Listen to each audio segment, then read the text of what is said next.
Le soleil pesait lourd sur les collines des Appalaches, sa lumière dorée projetant de longues ombres sur la grange d'Enchères, où des hommes, en casquette fatigués, chuchotaient nerveusement, les yeux fixés sur le même point. Une masse imposante, un berger allemand noir et feu au pelage zébré de cicatrices, tirait avec fureur sur la chaîne qui le retenait. Ses muscles noués vibraient sous son pelage abîmé, mais c'étaient ses yeux, d'un ambre profond et brûlant, qui pétrifiaient les spectateurs.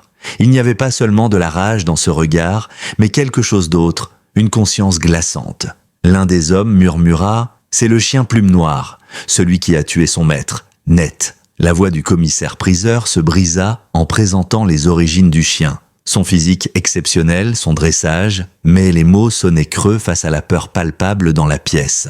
Puis, comme surgie d'un rêve ou d'un mirage, une silhouette apparut dans la lumière oblique, glissant à travers la poussière. Une fillette d'à peine 10 ans, noyée dans une vieille veste en cuir d'adulte, s'approcha lentement. Sa peau brune était marquée par la saleté. Ses tresses noires pendantes encadraient un visage fermé, habité d'une détermination si intense qu'elle fit taire tous les murmures. Ses bottes trop grandes laissaient des traces dans la sueur. « C'est la fille Plume Noire », souffla quelqu'un. « Elle n'a pas dit un mot depuis que son père est mort. » Les gens s'écartèrent entre pitié et superstition. Quand le marteau se leva pour conclure la vente, un miracle se produisit. L'enfant brisa enfin le silence.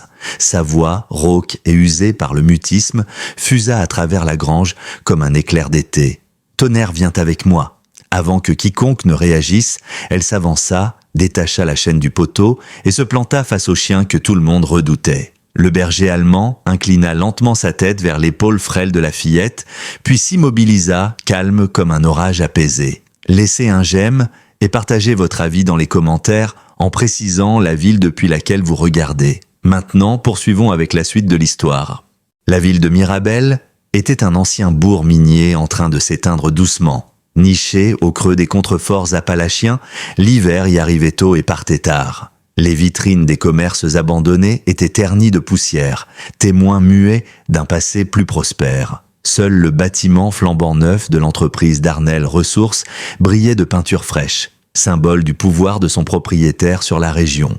Les montagnes alentours avaient été éventrées, leurs entrailles raclées jusqu'à l'os, laissant derrière elles des cicatrices béantes que même les projets de restauration les plus optimistes ne parvenaient à masquer. La propriété Plume Noire se trouvait à 3 kilomètres du bourg, au bout d'un chemin de terre oublié. Une cabane de bois, au bardage en cèdre grisé par le temps, et un toit de métal conçu pour résister aux chutes de neige montagnardes, tenaient encore debout malgré 2 années d'abandon. Derrière la maison, on devinait les enclos d'entraînement et une vieille grange, vestige de l'entreprise de chiens de détection fondée par Adrien Plume Noire, ancien militaire et dresseur respecté dans toute la région. L'homme, métis, cherokee par son père, ne cachait pas ses racines, mais il n'en faisait pas non plus une scène. Une plume d'aigle pendait à son rétroviseur, des motifs de perles discrètes ornaient ses gants de travail. À Mirabel, où la conformité tenait lieu de loi tacite, Adrien détonnait. Il avait servi comme maître chien en Afghanistan, revenu avec des cicatrices visibles, et d'autres plus profondes. Il avait fondé sa réputation sur sa capacité à entraîner des chiens capables de détecter tout, drogue, moisissures, produits chimiques industriels. Son talent était recherché bien au-delà des frontières du comté. Son chef-d'œuvre, c'était Tonnerre. Ce berger allemand, récupéré chiot dans un laboratoire clandestin, possédait une sensibilité chimique presque surnaturelle et un lien fusionnel avec Adrien. Ensemble, ils avaient aidé à résoudre des affaires majeures, dont une pollution industrielle qui avait empoisonné l'eau d'une commune voisine. C'est cette affaire, racontait-on, qui avait mis Adrien en conflit direct avec Rémi Darnel, le magnate des mines locales, peu avant sa mort mystérieuse. Willa Plume Noire, autrefois vive et loquace, avait vu son monde s'effondrer. Depuis la mort de son père, elle n'avait plus prononcé un mot. Depuis que la rumeur disait que Tonnerre l'avait tué. Depuis que son silence était devenu un mur que personne n'arrivait à franchir. Le lendemain de la vente, un ciel laiteux filtrait à peine à travers le brouillard. Willa se tenait au bout de l'allée envahie par les mauvaises herbes, Tonnerre immobile à ses côtés. Tous deux fixaient ce qu'il restait de leur maison. Le porche s'affaissait au centre, les rampes noyées sous les vignes mortes. Son souffle formait de petites nuées dans l'air glacial. La fillette avança, posant une main légère sur la fourrure dense de Tonnerre. Le chien la suivit sans un bruit, écrasant les feuilles mortes de l'automne précédent. Ils approchaient de la cabane comme deux survivants sur un champ de bataille, prudents, presque révérencieux. La porte n'était pas verrouillée. Dans une ville comme Mirabel, personne ne pensait à voler les morts déchus. À l'intérieur, l'odeur de renfermé leur sauta au visage. Poussière, humidité et quelque chose d'autre. Une mémoire aigre. Les meubles étaient là, recouverts de draps crasseux. La cuisine conservait encore de la vaisselle sale dans l'évier, figée dans le temps. Willa avançait comme une ombre, sans rien toucher. Tonnerre lui changea d'attitude en entrant dans le bureau de son maître. Les oreilles dressées, le museau frémissant, il tourna autour du bureau avec insistance. Willa l'observa. Lorsqu'il gratta un tiroir du bas, elle s'agenouilla pour l'ouvrir. À l'intérieur, un carnet en cuir usé, le journal d'Adrien. Les pages étaient gondolées par l'humidité, mais l'écriture restait nette. On y lisait des rapports d'entraînement, des notes de clients, des comptes, puis à la fin, l'écriture devenait tremblée, hachée. Des phrases urgentes surgissaient. Échantillon contaminé, Darnell nie tout, Tonnerre a réagi 3 fois, ils étouffent dit l'affaire. Et enfin, une note griffonnée 2 jours avant sa mort. Tonnerre sait, si je disparais, il trouvera les preuves. Fais-lui confiance, ma plume. Ne crois personne d'autre. Un bruit sec à la fenêtre les fit sursauter. Madame Poirier, la voisine, était là, son visage émacié figé dans une expression entre malaise et peur. Willa s'approcha mais n'ouvrit pas. « Tu n'aurais pas dû ramener ce chien », lança la femme d'une voix étouffée. « Ton père a payé cher pour ça. » La fillette resta de marbre. Madame Poirier détourna le regard. Rémi Darnell dit que la propriété sera mise en vente pour impôt impayé le mois prochain. « Tu devrais être à l'école, pas ici, avec ce monstre ?» Comme si le chien avait compris, Tonnerre se posta devant Willa, bloquant la vue de la femme. Cette dernière recula, puis s'éloigna à travers le champ gelé. Willa se souvenait, son père lui montrant les gestes silencieux auxquels Tonnerre répondait. Elle leva la main, forma un signe précis. Aussitôt, le chien redressa la tête, attentif, prêt. Dans la maison abandonnée, quelque chose venait de basculer. La chasse était lancée. Le matin suivant s'annonçait encore plus glacial. Un ciel d'acier suspendu au-dessus des crêtes, avec dans l'air cette odeur singulière d'avant-neige. Willa s'habilla méthodiquement, superposant les couches, un vieux pull râpé sous la chemise à carreaux de son père, 2 paires de chaussettes glissées dans des bottes trop grandes. Tonnerre l'observait, immobile, ses yeux intelligents semblant comprendre chaque geste. La fillette enfila le carnet dans sa veste et ouvrit la porte. Un souffle d'air coupant s'engouffra aussitôt dans la pièce. Mirabel était presque vide quand ils arrivèrent en ville. Les rares passants s'arrêtèrent pour les regarder, certains fixant le chien avec appréhension, d'autres la petite avec une pitié confuse.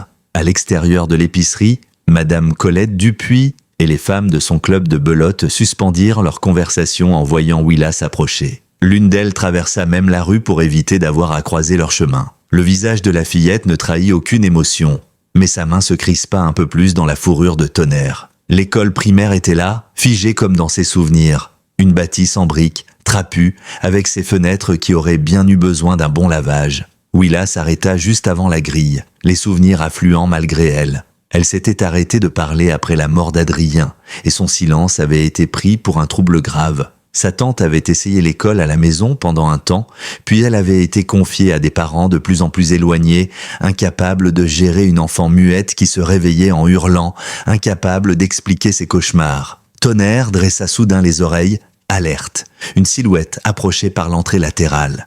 Mademoiselle Nadia Rousseau, son ancienne institutrice, la seule à être venue les voir après la mort de son père. Elle marchait vite, droite malgré les années passées, ses cheveux bruns parsemés de mèches argentées. En voyant Willa, elle s'arrêta à bonne distance. « Willa Plume », dit-elle doucement. « J'ai entendu parler de l'enchère. » Son regard glissa sur Tonnerre, non pas avec peur, mais presque du respect. « C'était le plus intelligent que ton père ait jamais dressé. » Willa ne répondit pas, mais elle ne s'éloigna pas non plus. « Tu es retourné vivre là-bas » demanda l'enseignante.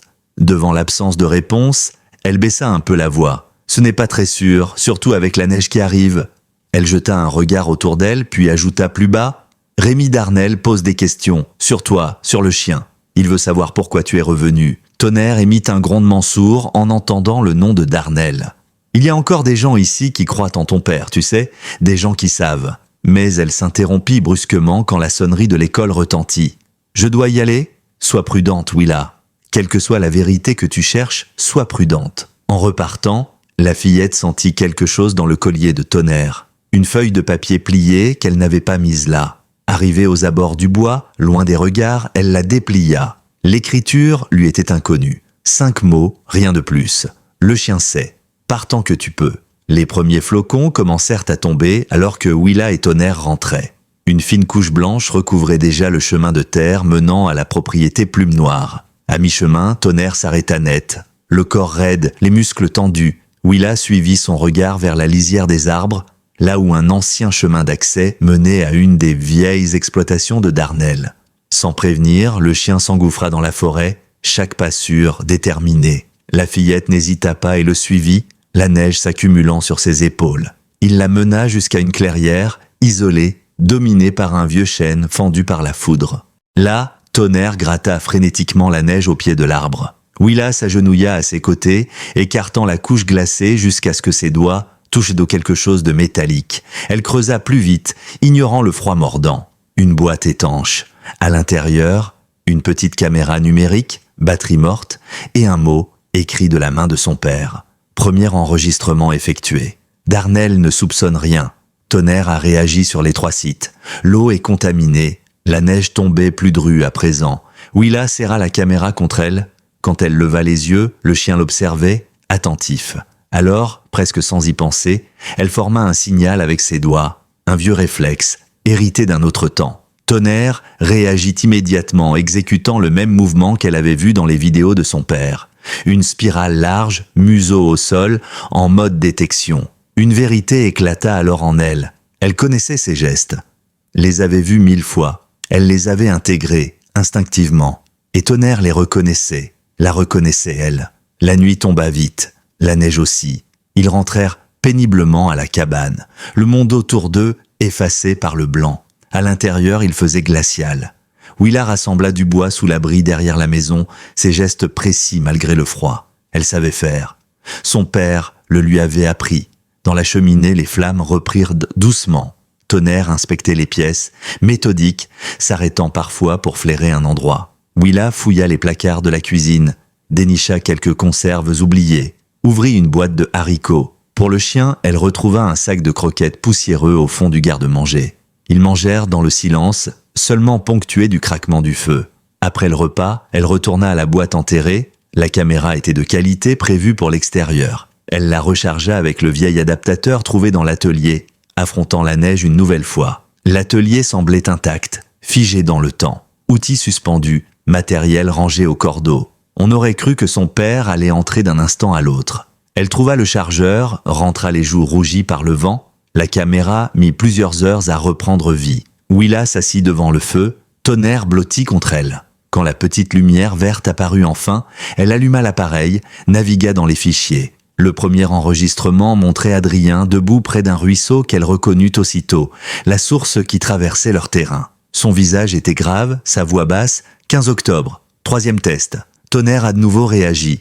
C'est pire que la semaine dernière. La caméra filma le chien, grattant le sol, puis s'asseyant, aboyant une seule fois. C'est son signal positif, dit Adrien, échantillon prélevé. Les 2 précédents contiennent de l'arsenic, du plomb et des solvants industriels. Darnel déverse ses déchets ici, c'est évident. La vidéo suivante le montrait dans son pick-up. Adrien semblait tendu. La réunion a mal tourné. Rémi nie tout. Il m'a proposé de racheter la propriété. Quand j'ai refusé, il a parlé de Willa, a laissé entendre que les services sociaux pourraient s'intéresser à moi. Son regard se durcit. Je sais ce qu'il fait à ceux qui s'opposent à lui. Willa serra l'appareil contre elle. Elle ignorait tout de cette menace. Son père ne l'avait jamais protégée si farouchement pour rien. La 3e vidéo basculait à nouveau dans les bois. Adrien filmait le bord du même cours d'eau. Tonnerre y reniflait les berges, concentré, chaque mouvement chargé d'intention.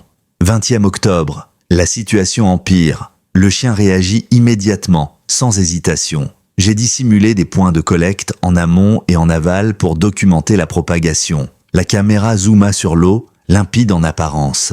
Ce qu'il déverse est invisible à l'œil nu, mais Tonnerre peut le sentir. Je lui ai appris une nouvelle séquence de signaux pour ces produits spécifiques. La vidéo montrait Adrien enseignant ses gestes à Tonnerre, mains précises, mouvements fluides.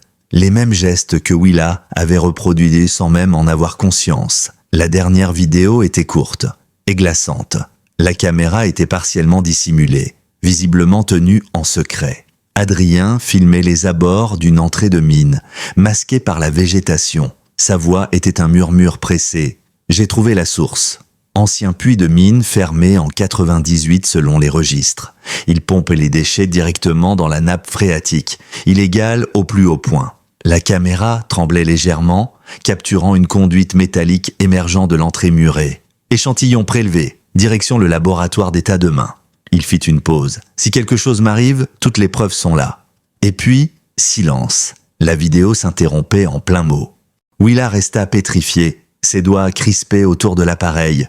Tonnerre poussa un léger gémissement, venant poser sa tête contre son bras. Dehors, la tempête hurlait, la neige poussait en rafales contre les vitres. Ils étaient recoincés ici pour la nuit, seuls. Mais elle n'était plus dans le flou. La mort de son père n'était pas un accident. Il avait mis le doigt sur quelque chose de dangereux. Et Tonnerre n'avait jamais été le coupable. Il était le seul témoin, le seul à avoir tout vu. Les lumières vacillèrent une première fois, puis s'éteignirent. Le feu dans l'âtre devint leur seule source de chaleur et de lumière. Willa ne bougea pas. Ses yeux s'habituèrent à l'obscurité, juste assez pour remarquer un changement dans la posture de Tonnerre. Le chien s'était redressé, les muscles tendus, il fixait la porte d'entrée. Quelques secondes plus tard, elle l'entendit aussi. Un crissement de pneus dans la neige, une voiture s'approchait, elle réagit aussitôt, fourra la caméra et le journal dans la poche intérieure de sa veste, éteignit le feu avec des gestes rapides et maîtrisés, puis s'éclipsa dans la chambre du fond, avec Tonnerre sur les talons. De là, elle pouvait voir l'arrière de la propriété par la fenêtre. À travers les traînées de neige sur le verre, elle distingua deux phares. Une silhouette descendit lentement du véhicule. Une lampe torche balaya la façade. Tonnerre grogna, mais Willa posa la main sur sa nuque. Le signal du silence. La poignée tourna. Un cliquetis secondario, et puis une voix de femme. « Willa, tu es là ? C'est moi, Sarah Rousseau. » Willa ne bougea pas. Le message de son père lui revenait en mémoire, gravé comme une alerte. « Ne fais confiance à personne. Je sais que tu es là. » La lampe explorait la pièce. « J'ai suivi vos traces dans la neige, je ne suis pas là pour faire du mal, j'ai apporté des vivres. La tempête va empirer. » Le faisceau de lumière s'arrêta un instant devant la porte de la chambre, puis s'éloigna. On entendit des sacs qu'on posait sur le comptoir. J'ai laissé des conserves, de l'eau, des couvertures et un petit chauffage portatif. La météo annonce du moins 20 cette nuit. Elle fit une pause, comme pour peser ses mots. J'ai moi aussi récolté des preuves sur la pollution, sur ce qui est arrivé à ton père. Willa n'osa pas répondre, mais écoutait chaque mot. Quand tu seras prête à parler, viens me voir à la vieille maison Brémond sur la route du Moulin. C'est plus sûr que l'école. Les bruits de pas reprirent. La porte se referma, puis le moteur s'éloigna dans la nuit. Elle attendit de longues minutes avant de sortir de sa cachette. Sur le comptoir, 2 sacs, comme promis. À l'intérieur, des boîtes, des bouteilles d'eau et quelque chose d'inattendu, une batterie portable avec des câbles. Un mot y était accroché. Ton père avait raison, l'eau est empoisonnée. 5 enfants hospitalisés le mois dernier, même symptômes que les précédents. Tonnerre peut le prouver. La tempête fit rage toute la nuit. Le froid devint mordant. Willa et Tonnerre s'abritèrent dans la chambre où le corps chaud du chien servait de couverture vivante. Elle dormit peu, hantée par des images floues, le visage de son père, les cris, le sang, et surtout le regard de Rémi Darnel, impassible debout au-dessus du corps. À l'aube, le paysage avait changé. Le monde entier semblait figé sous un linceul de neige. Dans le froid mordant de la cabane, elle vit son souffle former des volutes. Grâce à la batterie de secours, elle termina de charger la caméra. Puis elle repassa les vidéos, cette fois avec attention. Elle étudia chaque repère, chaque ombre. Elle reconnut la vieille entrée de mine, la même que dans le dernier enregistrement. L'endroit se situait sur la frontière entre les terrains de Darnel et une partie de la forêt publique. Ancienne terre autochtone, non répertoriée. Si elle retrouvait ce tuyau, si elle parvenait à obtenir de nouveaux échantillons, peut-être pourrait-elle prouver que son père disait vrai. Elle passa la journée à préparer son expédition. Dans un sac à dos, elle plaça de l'eau, un peu de nourriture, le journal, la caméra. Dans l'atelier, elle retrouva le vieux GPS de son père. Il fonctionnait encore. Dans un placard fermé à clé, elle mit la main sur le kit d'analyse d'eau qu'Adrien utilisait pour ses prélèvements préliminaires. le genre de test que les agences fédérales complétaient ensuite. Vers 15 heures, le soleil perçait à peine le ciel couvert, mais la température remontait juste assez pour qu'elle tente l'aventure. Willa s'émitoufla dans des couches épaisses. Elle ajouta par-dessus la veste de travail de son père, trop grande mais rassurante. Tonnerre l'attendait sans bouger. Elle lui enfila son harnais de service, celui avec les bandes réfléchissantes et les petites poches. Ils partirent ensemble, elle sur les raquettes trouvées dans l'atelier. Lui, bondissant à travers la neige comme un esprit de la forêt, le GPS les guida à travers bois. 2 heures de marche éprouvante, la lumière déclinait, projetant des ombres bleutées sur le sol immaculé. Soudain, Tonnerre s'arrêta, raide comme une statue. Willa se figea à son tour. Dans les hauteurs, une silhouette, immobile, trop loin pour être identifiée, mais bien réelle. Quelqu'un les observait. Le chien grogna bas. Willa changea de direction, s'enfonçant plus profondément dans les bois où la couverture des arbres les protégerait mieux. Ils atteignirent finalement les coordonnées. La neige rendait le repérage difficile. Mais Tonnerre savait exactement où aller. Il les mena à un affleurement rocheux partiellement masqué par des conifères. Et là, l'entrée. Une bouche noire dans la montagne. Une conduite, rouillée, émergeait du sol gelé. Elle était là, comme dans les vidéos. Willa s'agenouilla près du tuyau, ses mains gantées peinant à dégager la neige compacte. À ses côtés, Tonnerre adoptait la même posture qu'on voyait dans les vidéos de son père. Tête basse, oreilles dressées, corps tendu vers l'avant. La fillette sortit le kit d'analyse, ouvrit la boîte avec précaution. Elle utilisa les languettes réactives, simples mais fiables, conçues pour détecter la présence de métaux lourds et de solvants. Un petit flacon prélevé dans l'ouverture du tuyau, un second prélevé dans la neige fondue tout autour. Elle attendit, le cœur battant, les yeux rivés aux couleurs qui se développaient sur les bandes test. Les résultats furent sans appel. Des taux alarmants d'arsenic, du plomb et plusieurs composants chimiques utilisés dans les procédés industriels d'extraction. Exactement ce qu'Adrien avait découvert 2 ans plus tôt. La vérité enfouie sous la neige et le silence. Et maintenant, dans les mains de sa fille. Elle filma tout, documentant chaque étape avec précision. Échantillon prélevé au puits du numéro 18. Détection visuelle du drainage illégal, réaction chimique positive sur l'ensemble des tests. Tonnerre confirme par posture d'alerte et signal. Elle pointa la caméra vers le chien, qui s'était assis, la tête tournée vers la conduite, aboyant une seule fois. Le même signal que dans les enregistrements de son père. La lumière baissait dangereusement. Il fallait repartir. Willa referma soigneusement le kit, plaça les échantillons dans un contenant isolant, remit la caméra dans son sac. Le froid recommençait à mordre. Ils entamèrent le chemin du retour. Mais à peine avait-il franchi la moitié de la distance que Tonnerre s'arrêta net. Une vibration basse s'échappa de sa gorge. Willa tendit l'oreille. Des moteurs, plusieurs. Le vrombissement caractéristique de motoneige. Depuis la crête, les sons se rapprochaient rapidement. Elle tira doucement sur le harnais du chien pour le faire reculer. Tous deux se glissèrent dans les fourrés. 3 engins apparurent au sommet, leurs phares déchirant l'ombre croissante. Des voix d'hommes retentirent. Ça devrait être juste là, selon les anciens relevés. Le patron veut que cet accès soit totalement bouché avant que les inspecteurs fédéraux viennent s'y fouiner. Un autre ajouta « Et la petite plume noire, il paraît qu'elle est dans le coin. Si elle s'est perdue dans la tempête, tant pis. Pas notre problème. » Un rire gras. Le genre de rire qui donne froid dans le dos. Willa sentit une bouffée de panique. Ils allaient faire sauter l'entrée, détruire toute preuve, enterrer le tuyau. Elle leva la caméra, appuya sur « Enregistrement », documentant les gestes des hommes, leurs paroles, leur équipement. Un des types sortit une caisse contenant des charges explosives. Il travaillait vite, coordonné. Il savait ce qu'il faisait. Mais soudain, le vent tourna. Il venait maintenant de l'arrière. Un des hommes se figea. « Attendez, vous sentez ça ?» Il renifla l'air. « Y a un chien ? Je vous jure, un gros ?» Il sortit un fusil de l'arrière de la motoneige. « Si c'est ce maudit berger, je le descends sur le champ. » Le patron a été clair. Tonnerre gronda sourdement, prêt à bondir. Willa posa une main ferme sur son collier. Pas maintenant. Elle effectua rapidement un signal de retraite. 2 tapes sur l'épaule, puis un geste circulaire. Tonnerre comprit immédiatement. Ils se glissèrent entre les branches, s'éloignant le plus silencieusement possible. Mais à peine avait-il parcouru une 20aine de mètres qu'un craquement résonna sous le pied de Willa. Une branche sèche. Le bruit était net, tranchant, comme un coup de feu dans le silence glacé. Là, du mouvement. Une lumière de projecteur balaya les arbres. Les moteurs hurlèrent de nouveau. Willa n'avait plus le choix. Elle courut. Tonnerre ouvrait la voie, brisant la neige fraîche, traçant une route que la fillette suivait tant bien que mal. Les motoneiges peinaient dans la forêt, trop d'obstacles. Les hommes criaient, les phares éclairant au hasard. Willa forçait ses jambes à avancer, ses poumons brûlaient. Il ne pouvait pas retourner à la cabane, il serait attendu. Tonnerre sembla le comprendre. Il bifurqua vers l'est, suivant un sentier de gibier à peine visible.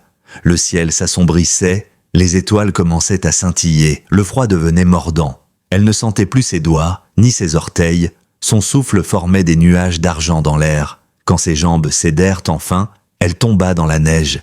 Épuisée, Tonnerre revint aussitôt. Il la poussa du museau, gémit. Elle murmura d'une voix brisée « Juste 1 minute », mais il ne lui laissa pas le choix. Il la tira doucement par la manche, la forçant à se relever. À chaque chute, il l'aidait à se remettre debout. Il ne la laissait pas tomber, comme s'il comprenait que s'arrêter, c'était mourir. Ils franchirent une dernière crête, et là, dans la vallée en contrebas, une lumière, une cabane. De la fumée s'échappait de la cheminée. Tonnerre accéléra, guidé par un instinct sûr. Quand ils approchèrent, la porte s'ouvrit. Une silhouette apparut dans le halo doré. Un fusil à la main. « Mademoiselle Rousseau, entrez vite !» cria-t-elle en les reconnaissant. « Les hommes de Darnel patrouillant depuis ce matin. J'ai cru que vous n'arriveriez jamais. » La cabane était petite mais solide. Les rideaux épais, les verrous nombreux. Un poêle en fonte chauffait l'unique pièce. Mademoiselle Rousseau leur ôta leurs vêtements trempés, enveloppa Willa dans des couvertures, frictionna les pattes de Tonnerre avec des serviettes. Elle avait tout prévu. Nourriture, médicaments, abri. « Tu as trouvé ce que tu cherchais ?» demanda-t-elle. Willa hocha lentement la tête. Elle sortit le sac à dos, montra les échantillons, la caméra. Les yeux de l'institutrice s'embuèrent. « Tu es vraiment la fille d'Adrien. » Elle montra la table. Elle aussi avait recueilli des preuves, cartes, photos, dossiers médicaux, des années de travail en secret. « J'étais là ce jour-là, murmura-t-elle, pas sur le terrain d'entraînement, mais avant. Il m'a montré les résultats, m'a parlé de la confrontation avec Darnel. Il voulait partir au ministère le lendemain matin. J'aurais dû rester. Peut-être qu'il serait encore là. » Tonnerre s'approcha d'elle, posa doucement sa tête contre sa main. Le geste la fit vaciller. Le shérif est arrivé très vite après. Il a regardé la scène, vu Adrien mort, Tonnerre couvert de sang, et a conclu à une attaque. Il n'a rien voulu entendre. Elle serra les poings. Darnel possède tout ici, la police, la justice. Ceux qui s'opposent à lui disparaissent. Willa s'approche du mur tapissé de photos, enfant à l'hôpital, analyse d'eau, carte des nappes phréatiques, toute une enquête. En silence, elle déposa son journal et la caméra à côté. Mademoiselle Rousseau les ouvrit. Elle lut les dernières pages avec une intensité brûlante. Il a tout écrit, tout prévu. Puis elle releva les yeux, un éclat d'espoir dans la voix. « On va le faire tomber, pour ton père. Pour tous les enfants qu'il a empoisonnés. » Tonnerre aboya soudain, une fois, network tranchant. Un son qui n'admettait pas d'erreur. Dehors, au loin, des moteurs. Mademoiselle Rousseau réagit immédiatement. Elle attrapa la caméra et les échantillons, les plaça dans un sac étanche, puis se tourna vers Willa, son visage devenu grave. « Il y a une cave sous cette cabane. Toi et Tonnerre devez vous y cacher. S'ils me trouvent seul, ils ne se méfieront pas. Et ces preuves, elles sont plus en sécurité avec toi. » Willa secoua la tête, posant la main sur la caméra, puis sur sa poitrine. Elle n'avait pas traversé tout cela pour se terrer sous terre. Mais l'institutrice insista, la voix pressante. « Écoute-moi, ma petite, ils ne reculeront devant rien, et toi, tu portes ce que ton père a laissé. S'ils le trouvent, c'est fini. » À contre-cœur, Willa céda. Mademoiselle Rousseau souleva une trappe dissimulée sous un tapis et dévoila une échelle étroite descendant dans l'obscurité. Elle donna à la fillette une lampe torche et un vieux téléphone à carte. « N'utilise ça qu'en cas d'extrême urgence. Il capte à peine ici, mais ça peut te sauver. Et surtout, sois brave. » Tonnerre descendit en premier avec agilité. Willa le suivit, serrant contre elle le sac contenant les preuves.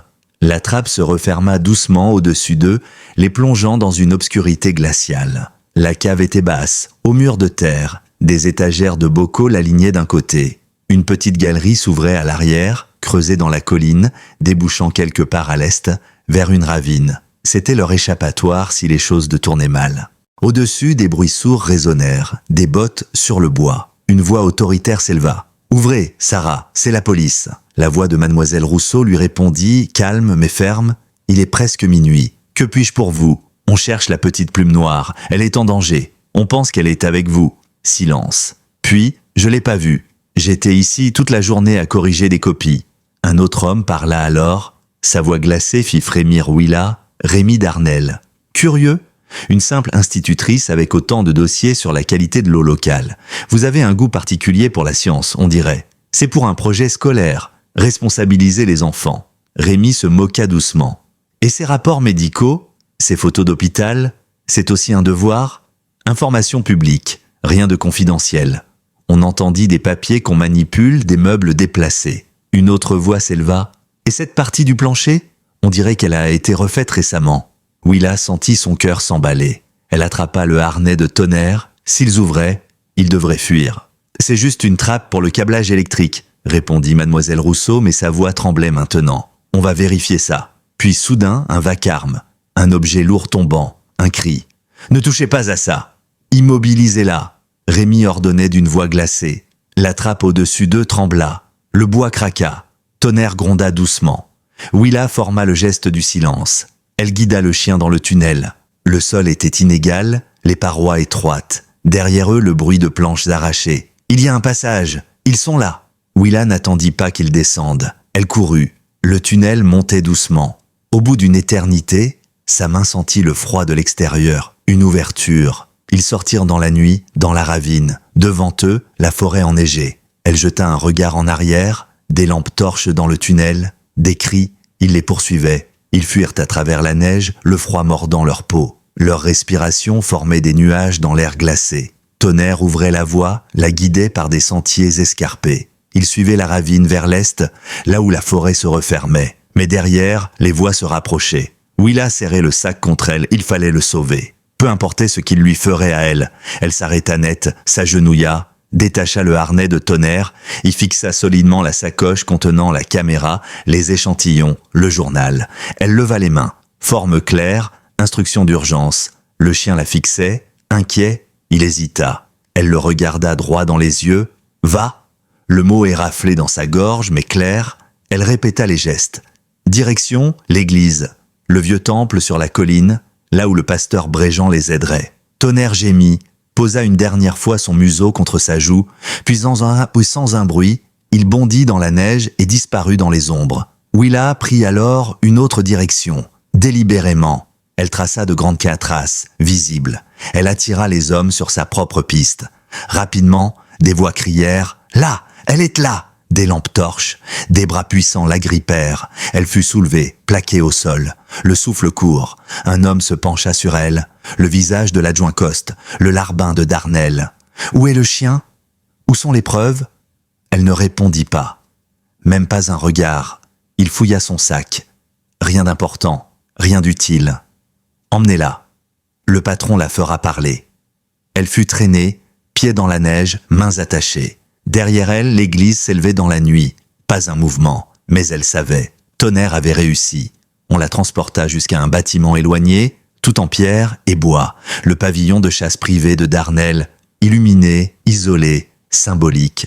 On la fit asseoir dans un fauteuil trop grand, ses poignets liés. Rémi Darnel arpentait la pièce, ses bottes claquant sur le plancher. Grand, massif, ancien ouvrier, devenu monstre. Tu compliques les choses, petite. Il suffirait de me dire où sont les échantillons, et tu pourras rentrer chez toi. Il s'accroupit devant elle. Ton père était têtu. Il ne comprenait pas que pour sauver un comté entier, il faut parfois faire des choix difficiles. L'adjoint Coste, mal à l'aise, regardait ailleurs. Rémi s'approcha encore. Le chien sera abattu. C'est inévitable, dangereux, instable. Il a tué ton père, tu sais, je l'ai vu. Un éclair de rage passa sur le visage de Willa. Le premier en 2 ans. Rémi le vit. Il sourit. « Ah, voilà une émotion. Enfin, c'est alors que tout bascula. Les vitres explosèrent dans un fracas de verre. Un tourbillon noir jaillit dans la pièce. Tonnerre. Le berger allemand bondit, interposant son corps entre Willa et les hommes, menaçant, intimidant. L'adjoint Coste sortit son arme mais hésita. Le chien grognait d'un son guttural, presque inhumain. Un instant plus tard, la porte d'entrée vola en éclats. Le shérif Pujol entra, suivi de 2 gendarmes en uniforme, et derrière eux, Mademoiselle Rousseau, le visage marqué, mais le regard de feu. « C'est terminé, Rémi, » dit le shérif d'une voix de pierre. « Laisse-la » Rémi Darnel recula lentement, les mains levées à moitié, un faux sourire aux lèvres. Pierre, tu fais une erreur qui va te coûter cher. Tu crois pouvoir t'opposer à moi? À tout ce que j'ai construit ici? Le shérif Pujol, un homme usé par des années de compromis, n'était plus celui qui détournait les yeux. Il ne détourna pas le regard. Je suis fatigué de me taire. Fatigué de voir des enfants tomber malades pendant que tu comptes tes profits. Il s'avança dans la pièce, son badge brillant faiblement à la lumière du feu qui crépitait dans l'âtre. Il regarda Willa, toujours attachée, puis le chien debout devant elle comme un rempart vivant. « Libère-la, Coste !» L'adjoint, visiblement soulagé, obéit sans discuter. Ses mains tremblaient en coupant les liens. Tonnerre ne bougea pas, gardant ses crocs à vue, prêt à défendre la fillette jusqu'au bout. Quand Willa fut libre, elle se leva lentement, plaça une main apaisante sur le flanc du chien. Il relâcha alors la tension, mais ne détourna pas les yeux de Darnel. Le shérif sortit une feuille pliée de sa poche. « Rémi Darnel, vous êtes en état d'arrestation pour enlèvement, obstruction à la justice, crimes environnementaux et complicité dans le meurtre d'Adrien Plume. D'autres chefs d'accusation suivront. »« Sur quelle preuve ?» cracha Darnel, blême. Les ragots d'une gamine muette, les élucubrations d'une institutrice frustrée. Une nouvelle voix s'éleva depuis la porte, calme, jeune, cassée par le poids de ce qu'elle portait. « Sur mes aveux ?» dit calmement Lucien Darnel, son fils, qui venait d'entrer dans la pièce, une clé USB à la main. Il avançait lentement, comme s'il portait le poids de 2 années de silence. « J'ai tout enregistré. Ce que tu as dit à Adrien le jour où tu l'as menacé. Ce que tu as ordonné à Coste. Ce que tu m'as demandé de cacher. » Rémi le fixa comme frappé par la foudre. « Tu n'oserais pas ?» Mais Lucien s'approcha du shérif, lui tendit la clé. « Mon meilleur ami est mort l'été dernier. Ils ont dit que c'était génétique, mais c'était l'eau. Je le sais maintenant. » Le silence tomba sur la pièce comme une couverture étouffante. Puis le shérif se tourna vers les gendarmes. « Menottez-le. » Darnel résista un instant, mais Tonnerre gronda si fort qu'il se figea. On l'emmena, les poignets entravés, le regard noir. Il ne dit pas un mot de plus. Willa, elle, n'avait pas bougé. Elle regardait toujours le sol, ses cheveux tombant devant son visage. Mais lorsque mademoiselle Rousseau s'approcha, elle releva doucement la tête. Leurs regards se croisèrent. Et puis, d'une voix encore fragile mais portée par la force d'un murmure devenu cri, elle prononça les mots que personne n'attendait. Il a essayé de le sauver. Le silence se fit total. La pièce tout entière sembla retenir son souffle.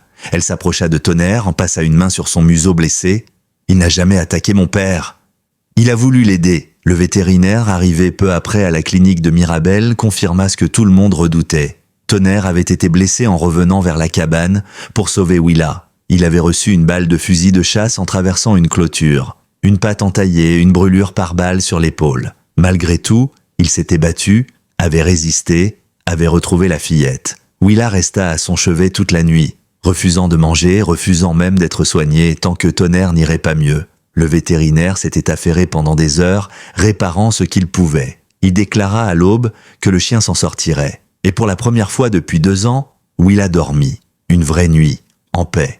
Mais la paix fut de courte durée, car ce que l'enquête de la police scientifique découvrit bouleversa à nouveau toute la vallée. Enterré dans un recoin du vieux bâtiment de traitement des déchets de Darnel, un corps, des restes humains. Un homme, mort depuis 2 ans. La dépouille d'Adrien Plume.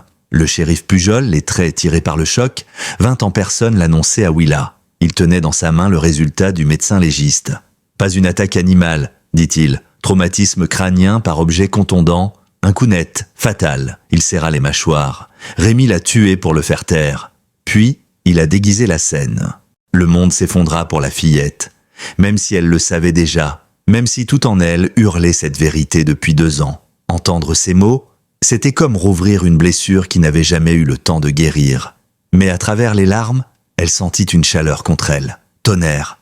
Son regard ambré, intact. Il avait tenu sa promesse. Une semaine plus tard, les autorités fédérales publièrent les résultats de leurs analyses.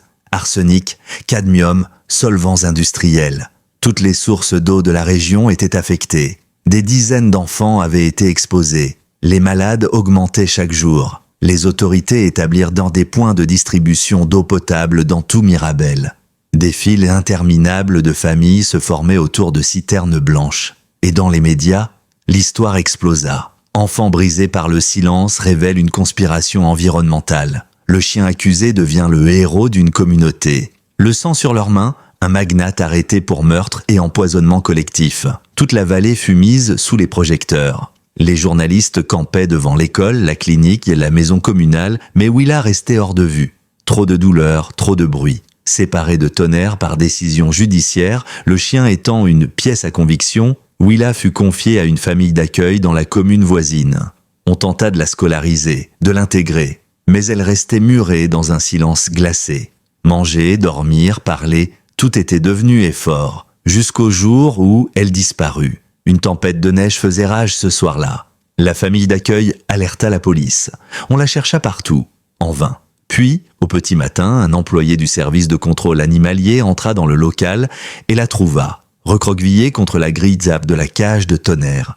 Trempée, gelée, mais vivante, le regard farouche, déterminée. Elle était là depuis des heures, recroquevillée dans la pénombre du chenil, le dos contre la paroi glacée, la tête posée sur les pattes de Tonnerre à travers les barreaux. Sa respiration était faible mais régulière. Quand le vétérinaire la découvrit, il ne posa aucune question. Il la couvrit d'une couverture chaude, appela les secours, mais elle refusa de les suivre tant qu'on ne lui permettait pas de rester avec son chien. « Je pars pas sans lui », murmura-t-elle d'une voix sèche comme le vent de l'hiver. Pour la première fois depuis la mort de son père, sa voix s'était installée dans le monde sans trembler. Ce fut mademoiselle Rousseau qui proposa la solution. Elle déposa une demande de garde temporaire auprès des services sociaux. Elle se porta garante, offrit son toit, son temps, sa parole, et elle insista pour que Tonnerre soit inclus. Grâce à son passé irréprochable, à la pression médiatique et à une juge plus compatissante que les autres, elle obtint une autorisation exceptionnelle. Willa et Tonnerre furent réunis, officiellement, sous son toit.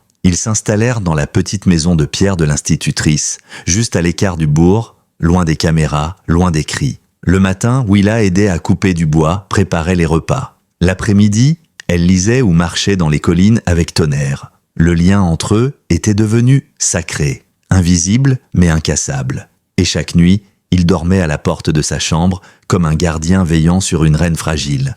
Mais la paix ne dura qu'un temps. Une nuit, elle se réveilla en toussant, les yeux piquants.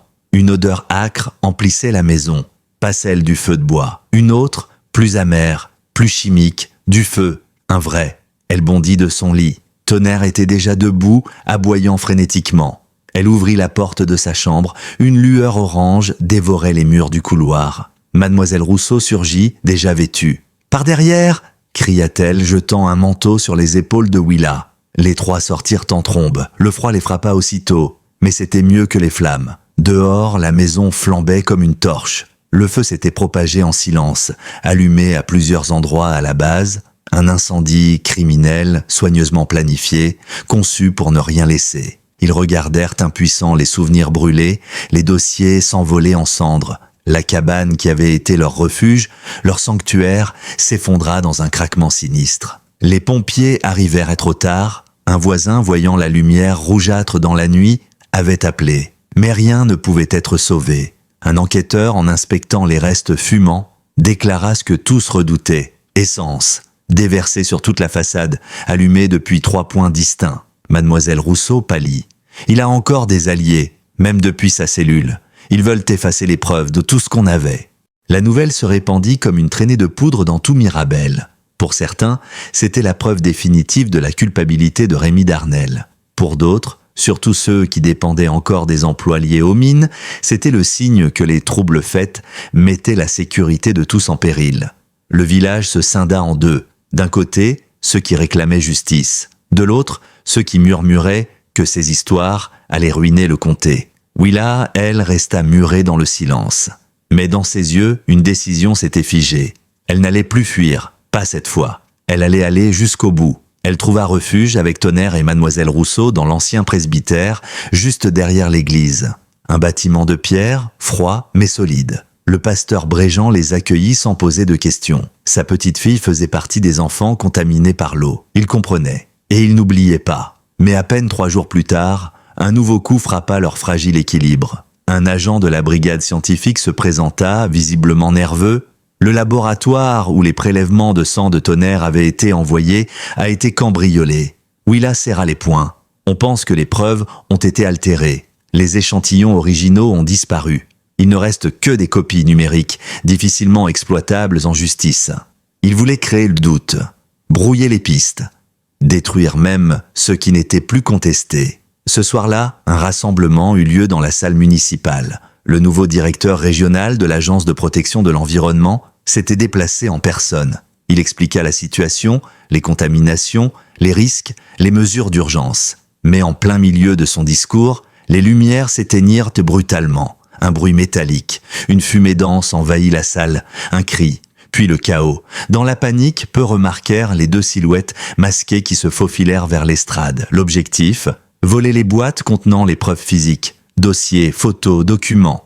Ils commençaient déjà à les rassembler quand un grondement fendit la fumée. Un aboiement puissant, reconnaissable. Tonnerre. Il surgit de la foule tel un projectile bousculant l'un des assaillants. L'homme bascula en arrière, percutant la table. Les dossiers volèrent. L'autre agresseur réagit, attrapa Willa qui s'était approché. Il la tira vers lui, la tenant comme un bouclier humain. « Rappelle ce chien ou je la blesse !» hurla-t-il. Tonnerre hésita. La tension dans la pièce était électrique. Mais Willa, les yeux brillants dans la fumée, leva la main. Et pour la première fois en public depuis 2 ans, elle parla à voix haute « Tonnerre, protège !» Le mot claqua dans l'air saturé de fumée comme un éclair « Protège !» 2 syllabes limpides, puissantes, impossibles à ignorer, et Tonnerre comprit. Il bondit, mais pas à l'aveugle. Il attaqua de biais, contournant l'agresseur pour venir le saisir non pas à la gorge, mais au bras. Juste à l'endroit exact où la douleur neutralise sans tuer. Le cri de l'homme résonna dans toute la salle. Sa poigne se desserra et Willa s'échappa, tombant à genoux parmi les papiers éparpillés. Autour d'eux, la confusion était totale. Mais Tonnerre ne la quittait pas. Il se plaça devant elle, entre elle et le danger. L'autre agresseur, celui que le chien avait initialement renversé, s'enfuit dans la fumée. Mais l'homme aux bras brisés fut capturé par les forces de l'ordre arrivées en renfort. Rapidement, les pompiers aéraient la salle, les services d'urgence s'occupaient des blessés. Et au milieu de cette scène chaotique, une fillette de 10 ans caressait la tête d'un chien, tandis que les preuves, une fois encore, étaient sauvées grâce à eux. L'homme capturé parla, très vite, trop facilement. Il n'était qu'un pion, payé pour semer la panique et s'emparer des documents. Il livra un nom, Bernard Thorel, ancien chef de la sécurité chez Darnell Industries. Thorel avait coordonné l'incendie de la maison de Mademoiselle Rousseau, orchestré la falsification des échantillons au laboratoire et engagé les 2 hommes pour l'attaque du centre communautaire. Son témoignage concordait avec celui de Lucien Darnell et avec les enregistrements que la justice avait désormais en main. Les derniers doutes s'effondraient. Le château de cartes construit par Rémi Darnell pendant des années était en train de brûler, cette fois pour de bon. Mais pour Willa, rien de tout cela ne guérissait vraiment les blessures. Les gens qui l'avaient ignorée, évitée, accusée, elle et Tonnerre, venaient maintenant lui serrer la main, l'appeler courageuse, l'encenser. Certains lui offraient des gâteaux, d'autres des sourires gênés. Le maire, qui avait un jour suggéré de placer Tonnerre en chenil définitif, déclara à la presse que « ce chien a fait plus pour notre communauté que beaucoup d'entre nous ». Et elle restait là, silencieuse, observant, tentant de comprendre comment pardonner, car le pardon ne vient jamais d'un coup. Il avance à pas lents, maladroit, comme un chien blessé. Parfois, Willa s'asseyait sur les marches de l'église, Tonnerre allongé contre elle et regardait les enfants du village venir timidement le caresser. Ceux-là même qui, autrefois, fuyaient à sa vue. Et peu à peu, son cœur s'ouvrait à nouveau, juste un peu. Une semaine plus tard, le shérif Pujol apporta une lettre. Le ministère avait reconnu la culpabilité de Darnell Industries. Des indemnisations allaient être versées aux familles des enfants malades. Mais surtout, il y avait une décision. Mademoiselle Rousseau obtenait la garde légale et permanente de Willa, et Tonnerre serait désormais reconnu officiellement comme chien d'assistance, protégé par le statut fédéral. Personne ne pourrait jamais plus l'éloigner d'elle. Et avec les premiers versements obtenus par la procédure civile en cours, une idée vit le jour, l'idée d'Adrien, son rêve. Mademoiselle Rousseau le dit lors d'un rassemblement dans la salle municipale. Willa se tenait à ses côtés, silencieuse mais droite comme une montagne. Nous allons reconstruire sur le terrain des plumes noires, là où tout a commencé, une nouvelle structure, un centre d'entraînement pour chiens détecteurs de pollution. Un murmure parcourut la salle. Nous allons former d'autres chiens, comme Tonnerre, pour que ce qui s'est passé ici n'arrive plus jamais ailleurs. Un journaliste osa demander à Willa ce qu'elle en pensait. Elle réfléchit un instant, puis répondit simplement « Il a toujours su sentir ce que les autres ignoraient. Il mérite d'en faire profiter le monde. » Le chantier débuta au printemps. sur la vieille terre que personne n'avait voulu racheter après la mort d'Adrien. La maison fut reconstruite, plus solide qu'avant, mais ce n'était pas qu'un toit, c'était une promesse, un lieu de savoir, de transmission, de réparation. Le jour de l'inauguration, les représentants de plusieurs agences environnementales étaient présents. Certains venaient de très loin, d'autres étaient des anciens élèves de Mademoiselle Rousseau, des enfants de Mirabel devenus adultes, et au centre de tout cela, un vieux berger allemand au pelage noir et feu, avançant lentement, mais la tête haute, le regard toujours aussi vif. Et à ses côtés, une fillette devenue presque adolescente, plus grande, plus droite, toujours silencieuse, mais plus jamais invisible. Le même jour, une cérémonie plus intime eut lieu à la lisière de la forêt. Sous un arbre, une pierre dressée, sobre, le nom d'Adrien Plume, les dates, et 3 mots gravés profondément, protecteur, lanceur d'alerte, père aimé. Willa s'agenouilla devant la stèle, déposa une petite sculpture d'aigle offerte par un ancien du peuple Osage venu pour la cérémonie. Elle posa une main sur la terre fraîche, puis se tourna vers Tonnerre. Maintenant, tout le monde sait.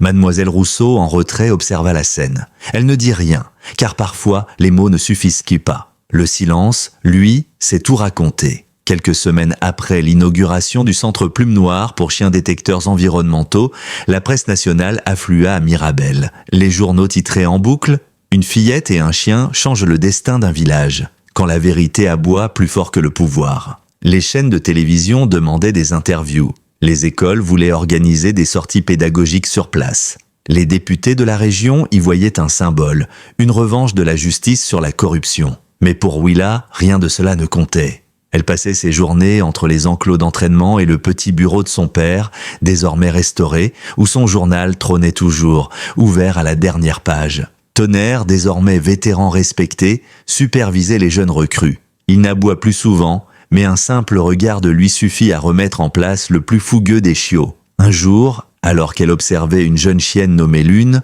apprendre à détecter une trace d'ammoniac dans un sol contaminé, Willa sentit une présence derrière elle. Elle se retourna, Lucien Darnel. Il portait une chemise simple, un pantalon de travail, rien qui évoquait le luxe de son passé. Dans ses mains, une pochette en cuir. Il hésita puis s'approcha lentement. « Je ne voulais pas venir pendant l'inauguration, ce n'était pas ma place, mais je voulais te remettre ça. » Il posa doucement la pochette sur la table. « Le titre de propriété de ton père. » L'original, et les droits d'eau qu'il avait achetés à l'époque.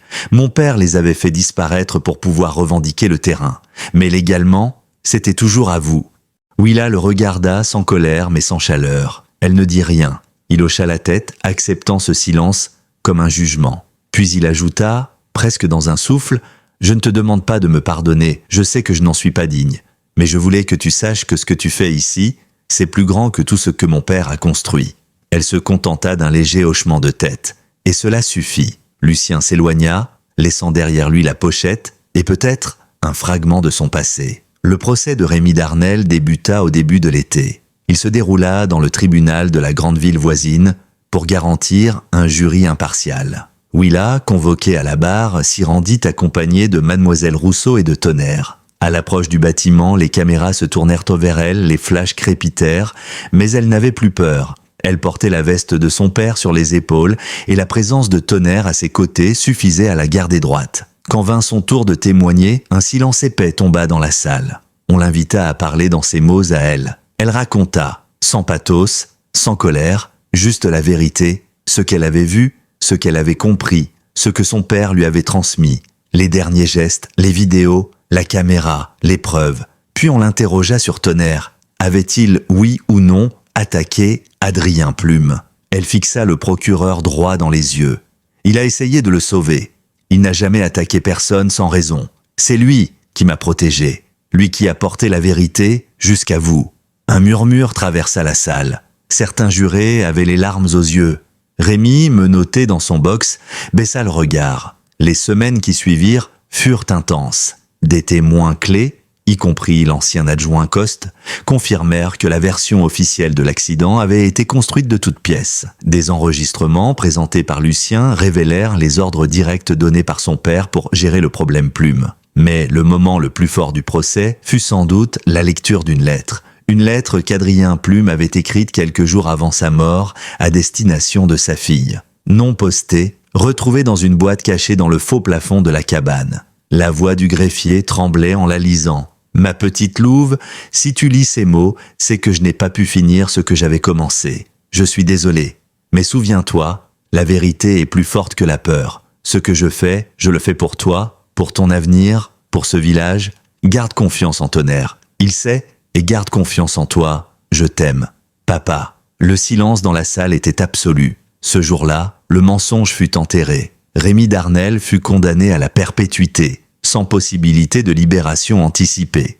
Mais plus encore que la sentence, c'est la vérité enfin reconnue qui libéra Mirabel de son cauchemar. Le gouvernement débloqua des fonds d'urgence pour traiter les zones contaminées. Des experts furent envoyés pour encadrer les programmes de dépollution. L'eau, lentement, redevint potable. Les enfants, peu à peu, recommencèrent à jouer dehors. Et dans l'enclos du centre Plume Noire, une meute de jeunes chiens s'entraînait à flairer ce que les hommes ne voyaient pas. Avec comme guide, un berger allemand aux cicatrices visibles et une petite humaine aux cicatrices invisibles.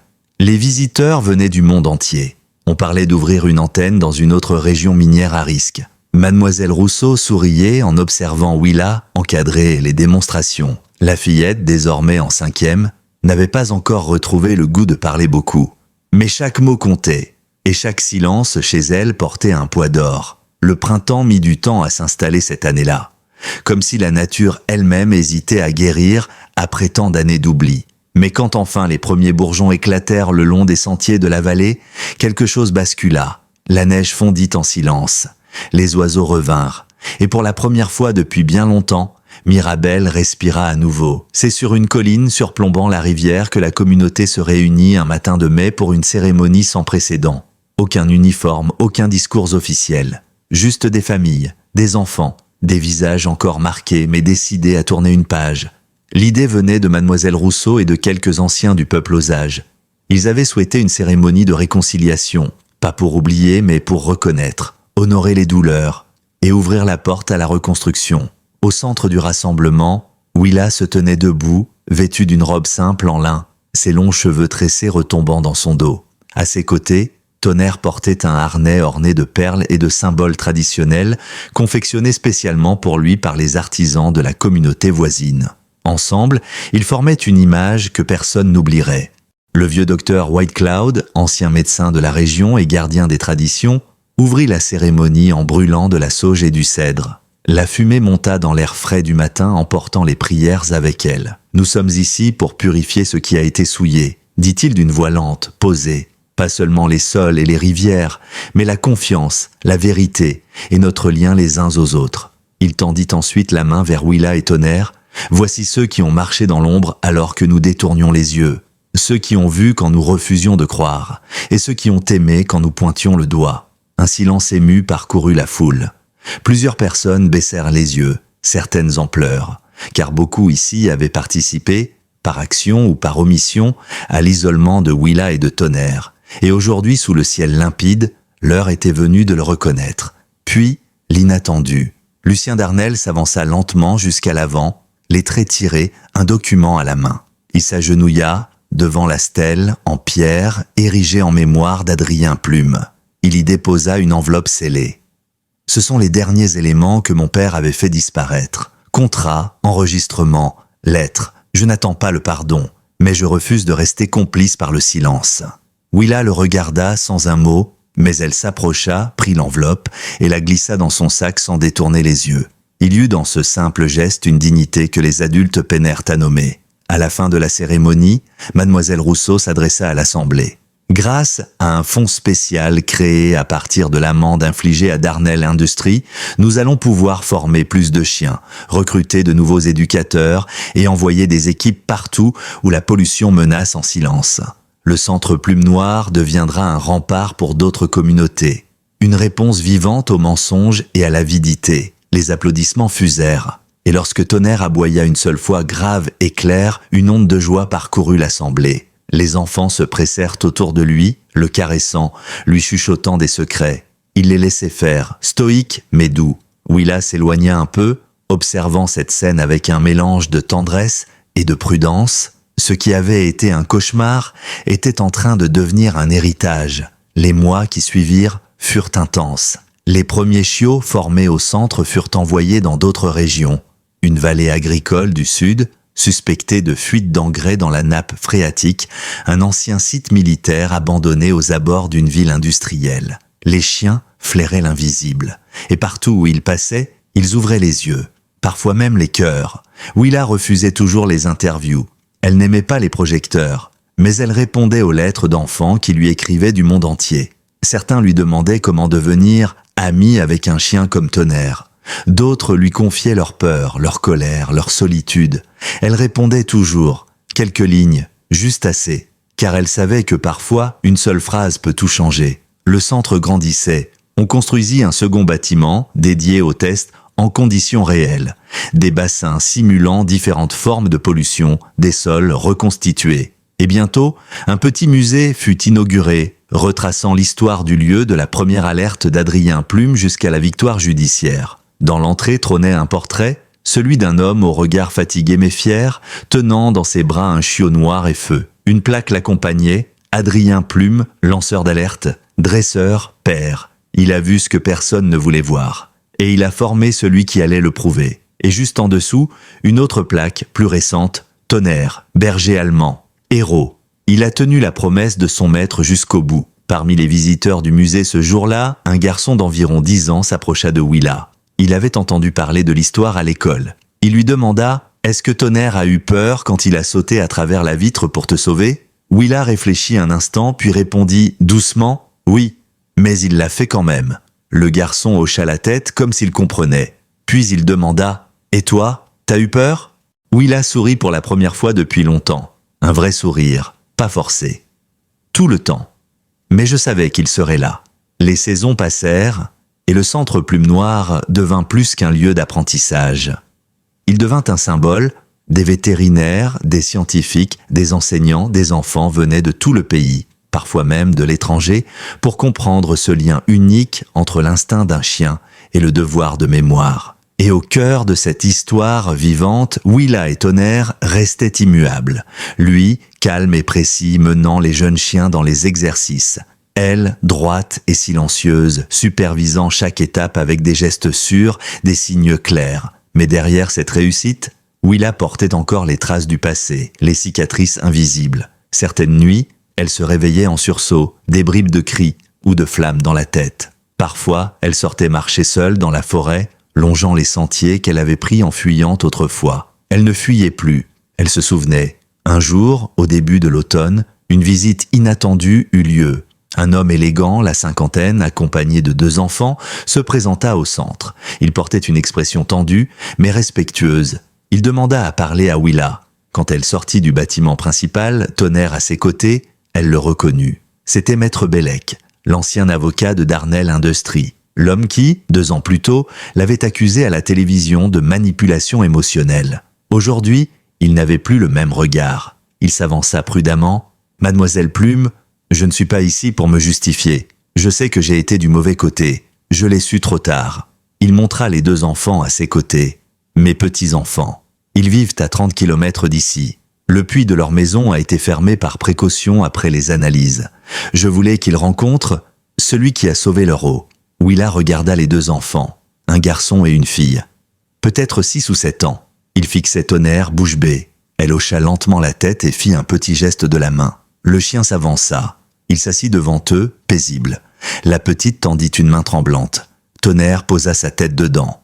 Plus tard ce jour-là, après leur départ, mademoiselle Rousseau s'approcha de Willa alors qu'elle s'occupait des écuelles d'eau. « Tu aurais pu le repousser. » Willa haussa les épaules. Il savait. Il est venu. Elle s'arrêta un instant, puis ajouta en fixant l'horizon « Le pardon, ce n'est pas effacer, c'est faire de la place. » À la fin de l'automne, alors que les jours raccourcissaient, Tonnerre montra les premiers signes de fatigue. Son pas, jadis fluide, devint un peu plus lourd. Ses siestes, plus longues. Le vétérinaire du centre, un homme doux, nommé docteur Lyotard, examina le vieux chien avec soin. « Il n'a rien de grave, expliqua-t-il à Willa. Mais il vieillit, il a tout donné, il mérite du repos. » Willa comprit.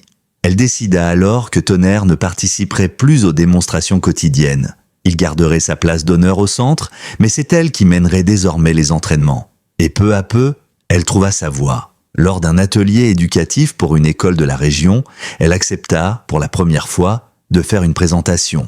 Elle prit la parole avec calme, debout devant une classe d'enfants de 5e. Tonnerre n'a pas été dressé à sauver. Il a choisi. Il a vu ce que personne ne voyait. Il a senti ce que personne n'osait reconnaître. Elle s'arrêta, les yeux brillants. C'est pour ça qu'on l'a accusée, parce que la vérité fait peur. Un silence impressionné suivit. Puis une main se leva, une petite fille blonde demanda « Est-ce qu'il t'a déjà désobéi ?» Willa sourit. Une fois, tous les regards s'élargirent. Quand je lui ai dit de rester et qu'il est revenu me chercher, les enfants éclatèrent de rire, de soulagement, de tendresse, le rire de l'espoir. Plus tard, seule dans la salle, elle s'assit à côté de Tonnerre, allongée près de la baie vitrée. Le soleil couchant teintait son pelage de reflets d'or. Elle posa la main sur son dos. « Tu peux te reposer maintenant, je m'en occupe. » Les jours passèrent, les saisons tournèrent, et un matin d'hiver, une délégation venue de la capitale arriva discrètement au centre. Une femme haute fonctionnaire de l'environnement remit à Willa une distinction spéciale. La médaille du service civil pour contribution exceptionnelle, une première pour une enfant, une première aussi pour un chien. Tonnerre fut décoré d'un ruban orné d'un médaillon. Willa, en le fixant, ne vit pas une récompense. Elle vit une reconnaissance, celle que son père n'avait jamais reçue, celle que les enfants malades de Mirabel auraient méritée bien plus tôt. Ce soir-là, elle écrivit dans un petit carnet qu'elle avait commencé après la chute de Darnell « J'ai vu des adultes mentir pour ne pas perdre. J'ai vu des enfants tomber malades dans l'indifférence. Mais j'ai aussi vu un chien franchir une montagne pour me retrouver. J'ai vu un professeur risquer sa carrière pour dire la vérité. Et j'ai vu la peur céder à la justice. Si un jour j'ai des enfants, je leur raconterai cette histoire. Et je leur dirai, voilà ce que c'est, tenir bon. » Quelques mois plus tard, le printemps revint, timide mais certain. Et avec lui, un jour particulier, un anniversaire. Cela faisait exactement 2 ans que Tonnerre avait sauté à travers une fenêtre pour sauver Willa des griffes de Rémi Darnell. 2 années de lutte, de silence, de justice arrachée à la boue, 2 années où une fillette mutique et un chien meurtri avaient mis à genoux un empire corrompu. Ce matin-là, le Centre Plume Noire organisait une journée portes ouvertes. Pas une grande fête, non, juste une invitation à venir écouter, comprendre. Des ateliers, des démonstrations, des témoignages. Willa supervisait les équipes, un talkie-walkie en main, Tonnerre marchant à ses côtés, désormais un peu plus lent, mais toujours présent. En début d'après-midi, un attroupement discret se forma autour d'un petit kiosque installé à l'ombre d'un pin. On y avait installé un enregistreur audio, une table couverte de lettres de soutien et une simple pancarte « Votre voix compte ». L'idée venait de Mademoiselle Rousseau. Offrir à tous ceux qui avaient été réduits au silence, enfants, familles, employés, un espace pour s'exprimer. Et à la surprise générale, Willa y prit place en fin de journée. Elle appuya sur le bouton rouge de l'enregistreur et pour la première fois depuis longtemps, elle parla longuement. Sa voix était grave, posée, et pourtant pleine d'émotions contenues.